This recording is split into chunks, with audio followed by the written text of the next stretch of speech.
L'équipe de Genopets a publié ce matin un article concernant la prochaine chasse au trésor qui commence le 12 janvier. Et j'ai fait un résumé en format pour Instagram que je publie quand même sur YouTube parce que certaines personnes pourraient éventuellement être intéressées par voir ce résumé premièrement et aussi parce que l'article est en anglais et que tout le monde n'a pas forcément un niveau d'anglais suffisant pour bien tout comprendre. Donc à quoi est-ce que l'on doit s'attendre de cette troisième chasse au trésor? Alors premièrement, le thème de la chasse sera la vision. Donc l'idée là, c'est que ce que nous voyons n'est pas forcément la vérité. Il y a une différence entre la vérité que l'on se fait, qui est notre vérité, et la vérité vraie, entre guillemets. Donc à voir quels seront les puzzles qui reposeront sur ce thème. La chasse va durer 5 semaines et sera divisée en 3 parties.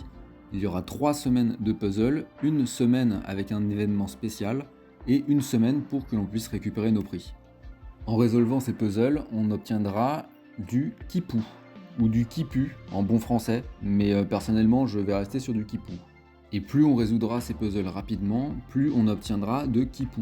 Vous pouvez voir tous les prix qui seront disponibles, donc ça va du sac d'air, qui je suppose est une sorte de merci d'avoir joué, au revoir et à la prochaine fois bien entendu, à un augmente de classe légendaire, donc le premier qui sera crafté pour l'occasion, et il y aura moyen aussi d'obtenir des boosts d'énergie, de la nourriture, des jouets, d'autres augmentent de classe rare, donc c'est pas n'importe quoi quand même, et des textures. Donc les textures, ce sont les shells.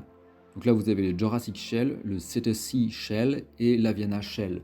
Donc ça les shells ce sont les textures que l'on met par-dessus le Genopet.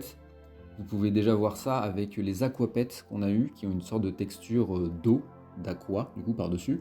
Et les Bitcoin Genopets, qui étaient les Genopets en quantité limitée issus il y a quelques mois et qui ont une texture dorée qui les recouvre.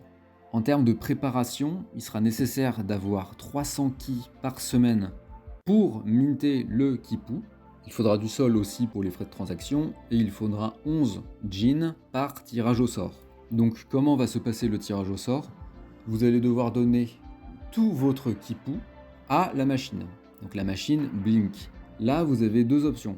Soit vous donnez tout votre Kipu d'un seul coup, c'est-à-dire que vous allez avoir un tirage au sort, donc vous payez 11 jeans, soit vous faites plusieurs tirages au sort, donc vous allez payer plusieurs fois 11 jeans, et vous allez répartir votre Kipu entre plusieurs tirages au sort. Donc si vous souhaitez tout tenter pour essayer d'avoir l'objet de classe légendaire, bien forcément il faut faire un seul tirage au sort et vraiment maximiser vos chances. Ou si vous vous en fichez complètement, vous pouvez procéder à plusieurs tirages, mais dans ce cas-là, vous risquez d'avoir des items Kipu. Voilà, bon, alors n'hésitez pas à rejoindre le Discord de Genopets car il y a beaucoup d'activités dessus, il y a une excellente communauté et vraiment une excellente communauté française. Et en plus, pendant la chasse au trésor, je pense qu'il va y avoir encore plus d'activités. Donc déjà qu'en temps normal, le Discord est une mine d'informations, là ça va être encore plus que d'habitude. Donc n'hésitez pas à rejoindre la communauté. Je mets en description le lien vers l'article de Genopets et puis je vous souhaite bon courage pour cette chasse au trésor.